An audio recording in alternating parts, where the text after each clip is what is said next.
Siapa yang punya teman, dikit-dikit bahas kolesterol, tapi nggak mau olahraga? Nah, tunjukkan video ini buat mereka.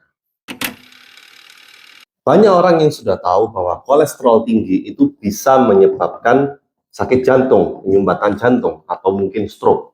Nah, tetapi tidak banyak yang mencari tahu sebenarnya fungsi kolesterol itu apa. Nah, nggak mungkin toh makanan itu diciptakan ada kolesterolnya hanya untuk dibuang-buang atau diturunkan dengan obat-obatan.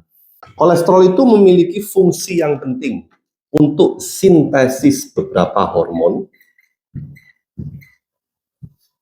aktivasi vitamin D, dan yang ketiga adalah sebagai dinding sel di tubuh kita. Jadi sudah tahu ya, kolesterol yang ada di makanan itu tidak kemudian, otomatis langsung berbahaya. Kolesterolnya harus turun, harus angka sekian dengan obat-obatan simvastatin atau vastatin dan lain-lain. Tetapi memang betul ya, bahwa kalau misalnya kolesterol Anda terlalu tinggi, bisa terjadi penyumbatan pembuluh darah, karena kolesterol tinggi ini kemudian menjadi plak aterosklerosis. Nah, tapi yang banyak orang tidak tahu, plak ini tidak semerta-merta karena kolesterolnya yang tinggi, tetapi harus ada yang namanya stres oksidatif.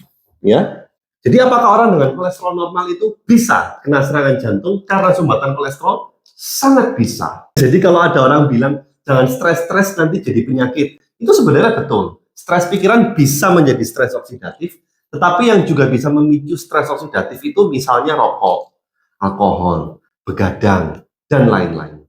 Untuk bisa memahami bedanya HDL dan LDL, kita harus tahu dulu LDL itu anggapannya seperti kolesterol yang jahat, tapi nggak benar-benar jahat ya.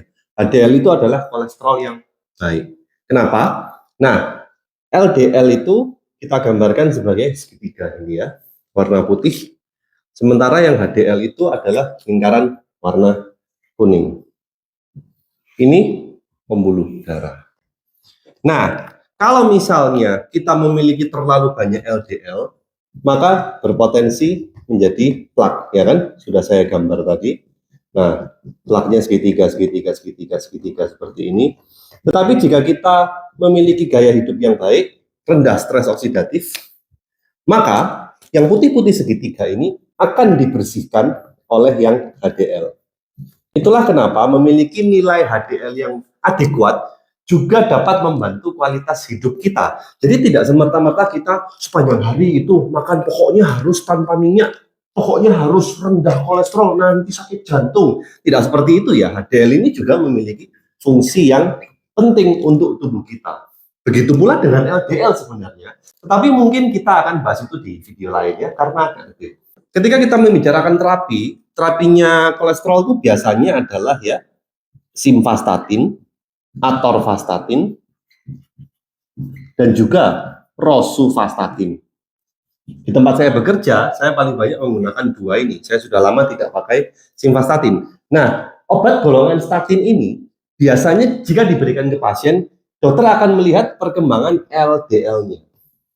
Karena biasanya kalau di angka lab itu kita tahu sendiri LDL itu jumlahnya gampang di atas 100, sementara HDL 40-50 itu sudah bagus.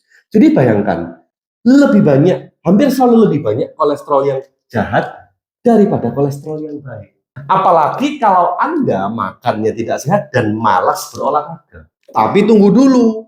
Nah, apakah kalau sudah berobat kolesterol, apakah obat kolesterol itu harus diminum seumur hidup?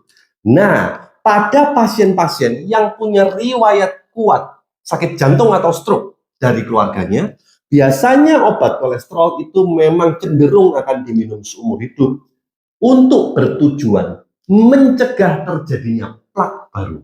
Begitu pula untuk orang-orang yang memang sudah pernah kena stroke atau sakit jantung. Tapi perlu diingat juga, obat kolesterol itu, ini banyak yang salah ya. Obat kolesterol itu bukan obat nyeri. Segala jenis obat, termasuk obat kolesterol itu ada efek sampingnya. Biasanya menaikkan enzim liver dan juga kadang-kadang bisa menyebabkan nyeri otot. Jadi bagaimana kita dapat menyeimbangkan intake kolesterol yang baik sambil menjaga supaya LDL ini tidak terlalu tinggi, tetapi kita mempunyai cukup HDL untuk bersih-bersih ini. Nah, makanan yang biasanya saya konsumsi adalah yang pertama, itu adalah apokat, ya, avocado. Oke. Nah, yang kedua itu adalah ikan salmon. Jangan dimakan tiap hari tapi ya. Yang ketiga itu sebenarnya adalah kacang-kacang. Nah, pilihan nomor 2 sama nomor 3 ini mungkin kalau nanti Anda googling sendiri, nanti akan ada pertanyaan, dok, kan tinggi asam urat. Nah, itulah kenapa dalam upaya healthy lifestyle atau gaya hidup sehat, selalu ada komponen olahraga. Nah, itu yang biasanya orang malas mengerjakan. Salmon sama nuts ini juga bisa digantikan oleh suplemen omega 3, omega 6. Jadi kita sudah tahu ya, ada kolesterol HDL, ada kolesterol LDL. Dua-duanya memiliki fungsi. Namun, saya bikin video ini supaya masyarakat itu tahu bahwa kolesterol itu lebih dari sekedar kolesterol total yang biasanya dicek dari pemeriksaan stick. Nah, kalau misalnya kolesterol Anda itu keluar angka random ya, seperti 235. Anda perlu cari tahu HDL-nya berapa, LDL-nya berapa. Jangan cepat-cepat minum obat. Oke, sekian dari saya untuk kuliah umum ketiga hari ini. Jika ada pertanyaan, silakan ditulis di kolom komentar. Masih banyak yang bisa kita bahas tentang kolesterol misalnya. Ini teaser saja ya. LDL ini sebenarnya dibutuhkan untuk menjaga kesehatan imun dan otak. Mau tahu apa penjelasannya? Subscribe dan jangan lupa like video.